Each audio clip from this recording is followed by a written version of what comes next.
All right, time to go over some eBay sales for the weekend. If you like eBay content and seeing what I am selling and what I'm listing and things like that, tips on how to sell on eBay, make sure you subscribe to the channel. Every week I go through and tell you what I have sold for the day, usually on Monday, Wednesday, and Friday, because that's when I ship. And so today, Monday, March 18th, let's take a look at what we sold. So we sold 6 items over the weekend for a total of $201.55. The first thing we sold was this copy of ActRaiser for the Super Nintendo, which is in really good shape. That sold for $49.80. Another Super Nintendo game we sold was Frantic Flea. This sold for $13.50, also in pretty good shape.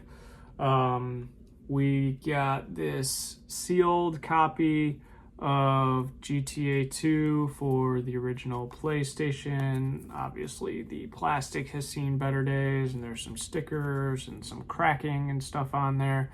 So this was priced a little lower than what the typical new versions of this game are selling for, just because when old games like this come up for sale, I feel like that it's mostly collectors paying these ridiculous prices. So since this probably isn't something a collector wants based on the condition, or maybe they do, I priced it a little lower than what the majority of the sealed GTA 2 copies were going for. So this sold for $39.80. We've got Pac-Man for the Game Boy Color.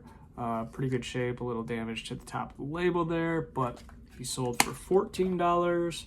And we've got a complete copy of Speed Racer for the original PlayStation. This is in really good shape. This sold for, what do we got here? $50 for that guy. And then finally, I'm actually surprised at how well these cassette tapes are selling. Marcy Playground, if you know them from the late 90s, they have that song Sex and Candy. I think that was their only song. I don't really recognize any of the other songs, but yeah, this is their cassette tape. It's in here, it's in decent shape. This sold for $25. So there still are some cassette tapes that are pretty valuable, VHS tapes that I sell a lot of. You can see I collect a bunch of them back here too. But yeah, keep an eye out for cassette tapes. I don't know if, like, I sold the copy of the Creed Weathered album last week for like $22 also.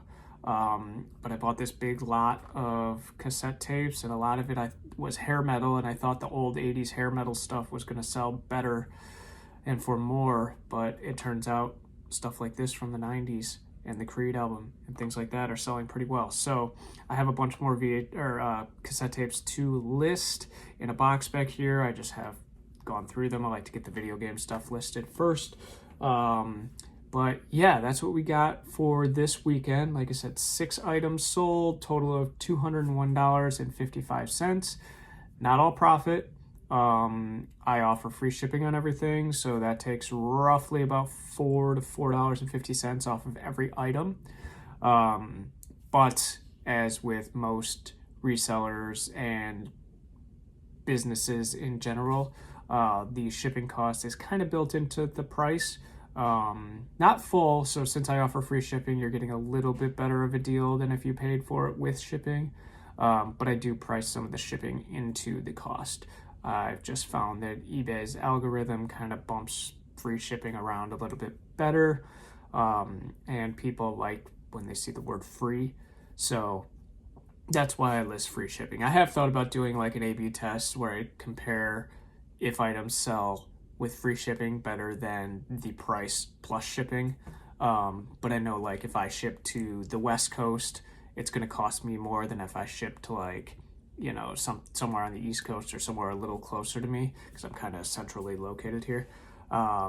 So I win on some items when I offer free shipping, and I lose on some, so I feel like it kind of balances out. If it's a bigger item and I don't know exactly what it might cost to ship, then I'll do it for paid shipping instead of free shipping. But the most of the stuff that I sell is under £1, so I know what the average shipping rates are across the country, and I kind of build that into the price. But yeah, so not all profit.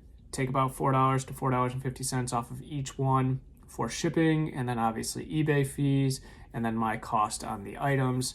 So my goal is to just hit 30% profit on each sale or each lot that I buy. Sometimes these individual games don't make a profit, but a different game within the same lot that I bought will, make like a 900% profit depending on what I paid for everything. So yeah, so what's 30%? I don't even know. 10% would be 20. So like $60 profit, maybe 75. I know there's some stuff in here that, like the cassette tapes, that I did not pay very much for. I mean, I think I paid maybe a quarter or 50 cents for the Marcy Playground one overall, because I bought it in a big lot of actually probably even less than that, because I think I got like 50 cassette tapes for like $22.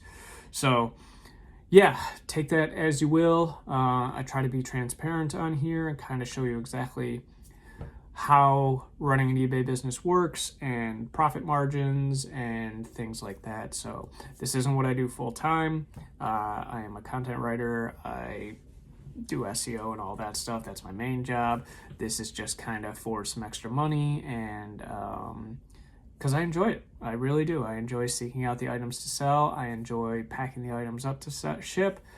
I enjoy making these little videos, even though the YouTube channel doesn't have very many subscribers. But yeah, it's just kind of another thing to kind of keep me active, and another way to make a few bucks. So if you like this kind of stuff and you want to hear me ramble on more about eBay or crypto, I do some other crypto stuff and side hustles and passive income and things like that, make sure you subscribe to the channel, and we'll see you next time.